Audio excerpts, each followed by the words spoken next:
Hello everyone and welcome. Today I'm going to talk to you about my thoughts on the new Bronco that just came out. The more expensive ones, like the more extreme ones, are they're still being delivered, they're still being built, but the base model has already come out, and I'm just going to talk about my thoughts on the new Bronco.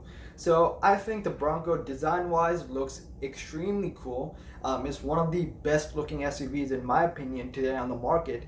I believe like the new SUVs, there's been this whole trend where it goes very aggressive, very curvy, and very mean looking SUVs, as opposed to like the very simple and the boxy and more retro designs of the past. So I believe Ford has really nailed this time for the design of the Bronco. It really goes back to the heritage of the Bronco, and it looks very good. Compared to the Blazer, Chevy really killed the Blazer in my opinion. The design just looks horrible. It's not retro at all. It's very bad that it's too bad that Chevy turned that Blazer into a family SUV type thing, and it looks horrible. I mean, the design looks very aggressive. They used the Camaro ZL1 grille, and it looks amazing, but in my opinion, it just doesn't tie into the heritage. But the Bronco looks amazing. But my thing with the Bronco is that although it's a nice looking SUV, but that's not what sells. What sells is like the drivetrain, what people want to drive, the engine, the interior, and all that.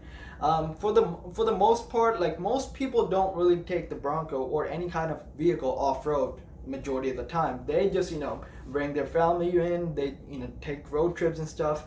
For that, I believe the base model of the Bronco is just fine, because as Doug DeMuro did a review on it, and it's a little underpowered in my opinion. So the Bronco is fine. It's not excellent, but fine.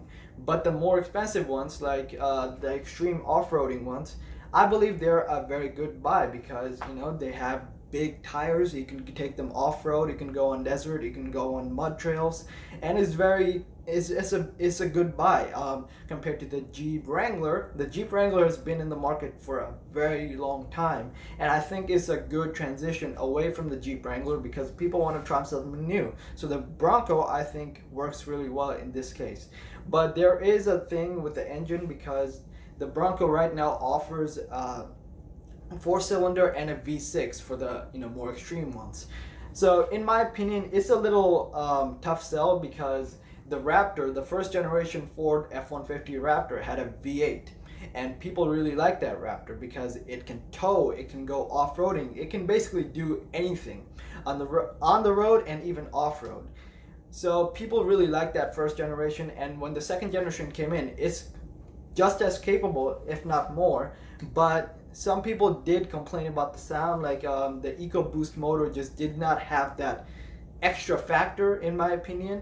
But when the Bronco came out, I think the V6 works. It's functional, but I believe the Bronco would be even more desirable if it had a V8. Maybe Ford will come out with a Raptor. We don't know. Maybe it will. Maybe it won't. We just have to see if Ford does that or not. But I think offering a V8 would be that extra step that sells Bronco even more. And I don't know. I'm not an expert. I'm just giving my thoughts on the new Bronco. I've never driven one, but I'd really like to be in one because I work with clients, and I'd really like to take photos of one, because the Bronco, let's be honest, is a very nice looking car, and I'd love to take pictures of it.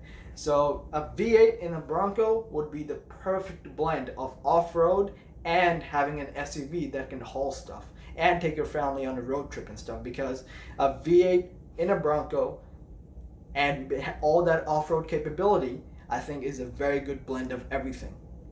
But I understand why Ford went with the V6, because it's a little fuel efficient. Of course, a V6 will always be a little more fuel efficient than a V8. And trust us, yeah, the V8s are going away.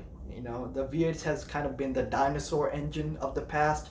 So now with turbocharging, with fuel injection, and computer controlled everything, You can make more power from a smaller displacement, and I understand why Ford did that. But I think a V8 would be that extra something that Ford really needs. So let me know what you guys think of this video. Leave a comment down below if you agree with me, and subscribe to my channel if you'd like to know more about photography and more car content. And thank you guys for watching. I really appreciate you sticking around.